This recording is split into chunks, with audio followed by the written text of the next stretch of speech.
26वें अध्याय में हमने जाना कि कपिल मुनि अपनी माता देवहूति को सांख्य शास्त्र का वर्णन करते हैं। वे कहते हैं कि 5 महाभूत, 5 तन्मात्र, 4 अंतःकरण, 10 इंद्रियां, इन 24 तत्वों के समूह को विद्वान लोग प्रकृति का कार्य मानते हैं। जिसे आध्यात्म में चित्त कहते हैं, उसी को अधिभूत में महतत्व कहा जाता है। चित्त में अधिष्ठाता क्षेत्रज्ञ और उपास्य देव वासुदेव है। इसी प्रकार अहंकार में अधिष्ठाता रुद्र और उपास्य देव संकर्षण है। बुद्धि में अधिष्ठाता ब्रह्मा और उपास्य देव प्रद्युम्न है। मन में अधिष्ठाता चंद्रमा और उपास्य देव अनिरुद्ध है। उन्होंने बताया कि सांख्य शास्त्र में आकाश का विशेष गुण शब्द और जिसका विषय वह श्रोतेंद्रिय है। वायु का विशेष गुण स्पर्श है, जिसका विषय त्वगेंद्रिय है। तेज का विशेष गुण उसका रूप है, वह नेतेंद्रिय है। जल का विशेष गुण रस, जिसका विषय है वह रसनेन्द्रिय है। पृथ्वी का विशेष गुण गंध, जिसका विषय ग्रहणेन्द्रिय है। इसी प्रकार विराट पुरुष की उत्पत्ति हुई और भिन्न भिन्न प्रकार से भिन्न भिन्न से उनके विराट पुरुष को शरीर को उठाने का प्रयत्न करते हैं, लेकिन कोई भी विराट पुरुष के शरीर को उठा नहीं पाता है। आखिरकार चित्त के अधिष्ठाता क्षेत्रज्ञ ने चित्त के सहित विराट पुरुष के हृदय में प्रवेश किया तो विराट पुरुष सहसा ही जल से उठकर खड़े हो गए। इसलिए उन्होंने सभी प्राणियों के क्रम में चित्त को ही सबसे बड़ा माना गया है। आज हम पढ़ेंगे 27वां अध्याय, प्रकृति पुरुष के विवेक से मोक्ष प्राप्ति का वर्णन। श्री भगवान जी कहते हैं, माता जी, जिस प्रकार जल में प्रतिबिंबित सूर्य के साथ जल की शीतलता, चंचलता आदि गुणों का संबंध नहीं होता, उसी प्रकार प्रकृति के कार्य शरीर में स्थित रहने पर भी आत्मा वास्तव में उसके सुख दुख आदि धर्मों से लिप्त नहीं होता, क्योंकि वह स्वभाव से निर्विकार, अकर्ता और निर्गुण है। किंतु जब वही प्राकृतिक गुणों से अपना संबंध स्थापित कर लेता है, तब अहंकार से मोहित होकर मैं करता हूं ऐसा मानने लगता है। उस अभिमान के कारण वह देह के संसर्ग में किए हुए पुण्य पाप रूप कर्मों के दोष से अपनी स्वाधीनता और शांति खो बैठता है तथा उत्तम, मध्यम और नीच योनि में उत्पन्न होकर संसार चक्र में घूमता रहता है। जिस प्रकार सौपन में भय शोक आदि का कोई कारण न होने पर भी सौपन के पदार्थों में आस्था हो जाने के कारण दुख उठाना पड़ता है, उसी प्रकार भय शोक अहम मम जन्म मरण आदि संसार की कोई सत्ता न होने पर भी अविद्यावश विषयों का चिंतन करते रहने से जीव का संसार चक्र कभी निवृत्त नहीं होता। इसलिए बुद्धिमान मनुष्य को उचित है कि असन्मार्ग विषय चिंतन में फंसे हुए चित्त को तीव्र भक्ति योग और वैराग्य के द्वारा धीरे धीरे अपने वश में लावे।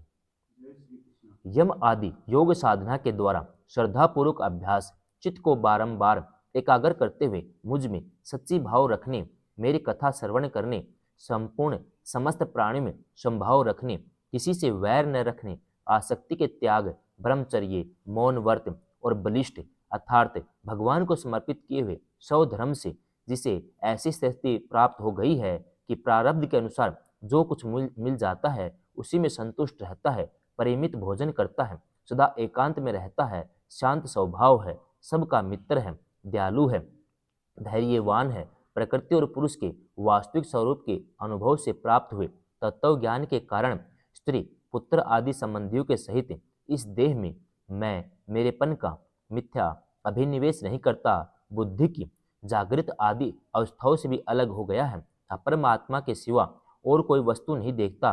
वह आत्मदर्शी मुनि नेत्रों से सूर्य को देखने की भांति अपने शुद्ध अंतःकरण द्वारा परमात्मा का साक्षात्कार करे उस अद्वितीय ब्रह्म पद को प्राप्त हो जाता है, जो देह आदि संपूर्ण उपाधियों से पृथक अहंकार आदि मिथ्या वस्तुओं में सत्य रूप से भासने वाला जगत कारणभूता प्रकृति का अधिष्ठान महद आदि कार्य वर्ग का प्रकाशक और कार्य कारण रूप संपूर्ण पदार्थों में व्याप्त है।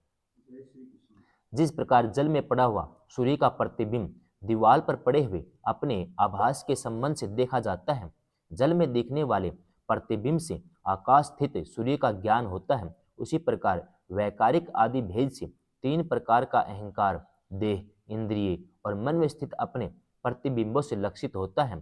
फिर सत परमात्मा के प्रतिबिंब युक्त उस अहंकार के द्वारा सत्य ज्ञान स्वरूप परमात्मा का दर्शन होता है, जो सुषुप्ति के समय निद्रा से शब्द आदि भूत सूक्ष्म इंद्रिय मन बुद्धि आदि के अव्याकृत में लीन हो जाने पर स्वयं जागता रहता है, तथा सर्वथा अहंकार शून्य है। जागृत अवस्था में यह आत्मा भूत सूक्ष्म आदि के दृश्यवृत्त की दृष्टा रूप में स्पष्टतया अनुभव में आता है, किंतु सुषुप्ति के समय अपने उपाधिभूत अहंकार का नाश होने से वह भ्रमवश अपने को ही नष्ट हुआ मान लेता है। जिस प्रकार का धन का नाश हो जाने पर मनुष्य अपने को भी नष्ट हुआ मानकर अत्यंत व्याकुल हो जाता है, उसी प्रकार वह भी अत्यंत विवश होकर नष्टवत हो जाता है। माताजी, इन सब बातों का मनन करके विवेकी पुरुष अपने आत्मा का अनुभव कर लेता है, जो अहंकार के सहित संपूर्ण तत्वों का अधिष्ठान प्रकाशक है। देवहूति ने पूछा, प्रभो, पुरुष और प्रकृति दोनों ही नित्य और एक दूसरे के आश्रय से रहने वाले हैं, इसलिए प्रकृति तो पुरुष को कभी छोड़ ही नहीं सकती। ब्राह्मण, जिस प्रकार गंध, पृथ्वी, रस और जल की पृथक पृथक स्थिति नहीं हो सकती, उसी प्रकार पुरुष और प्रकृति भी एक दूसरे को छोड़कर नहीं रह सकते। अतः जिनके आश्रय से अकृता पुरुष को यह क्रम बंधन प्राप्त हुआ है, उन प्रकृति के गुणों के रहते हुए उसे कैवल्य पद कैसे प्राप्त होगा? यदि तत्वों का विचार करने से कभी यह संसार बंधन का त्रोभय निवृत्त हो भी जाए, तो भी उसके निमित्त भूत प्राकृत गुणों का अभाव न होने से वह भय फिर उपस्थित हो सकता है। श्री भगवान ने कहा, माताजी, जिस प्रकार अग्नि का उत्पत्ति स्थान अरणि अपने से ही उत्पन्न अग्नि से जलकर भस्म हो जाती है, उसी प्रकार निष्काम भाव से किए गए 100 धर्म पालन द्वारा अंतःकरण शुद्ध होने से बहुत समय तक भगवत कथा श्रवण द्वारा पुष्ट हुई मेरी तीव्र भक्ति से तत्व साक्षात्कार कराने वाले ज्ञान से प्रबल वैराग्य से व्रत नियम आदि के सहित किए हुए ध्यान अभ्यास से चित्त की प्रगाढ़ एकाग्रता से पुरुष की प्रकृति अविद्या दिन रात क्षीण होती हुई धीरे धीरे लीन हो जाती है। फिर नित्य प्रति दोष दिखने से भोग कर त्यागी हुई वह प्रकृति अपने स्वरूप में स्थित और स्वतंत्र बंधन मुक्त हुए उस पुरुष का कुछ भी नहीं बिगाड़ सकती। जैसे सोए हुए पुरुष को सौपन में कितने ही अनर्थों का अनुभव करना पड़ता है, किंतु जग पड़ने पर उसे उन सौपनों के अनुभव से किसी प्रकार का मोह नहीं होता, उसी प्रकार जिसे तत्व ज्ञान हो गया है, जो निरंतर मुझ में ही मन लगाए रहता है, उस आत्माराम मुनि का प्रकृति कुछ भी नहीं बिगाड़ सकती। जब मनुष्य अनेकों जन्मों में बहुत समय तक इस प्रकार आत्मचिंतन में ही निमग्न रहता है, तब उसे ब्रह्मलोक पर्यंत सभी प्रकार के भोगों से वैराग्य हो जाता है। मेरा वह धैर्यवान भक्त मेरी ही महती कृपा से तत्व ज्ञान प्राप्त करके आत्म अनुभव के द्वारा सारे संशयों से मुक्त हो जाता है।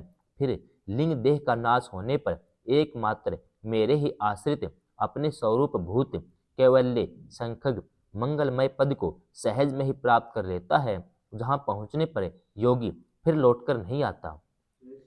माताजी, यदि योगी का चित्त योग साधना से बढ़ी हुई मायामयी अणिम आदि सिद्धियों में, जिनकी प्राप्ति का योग के सिवा कोई दूसरा साधन नहीं फंसता है, तो उसे मेरा वह अविनाशी परम पद प्राप्त होता है, जहाँ मृत्यु की कुछ भी दाल नहीं गलती। 27वां अध्याय समाप्तम।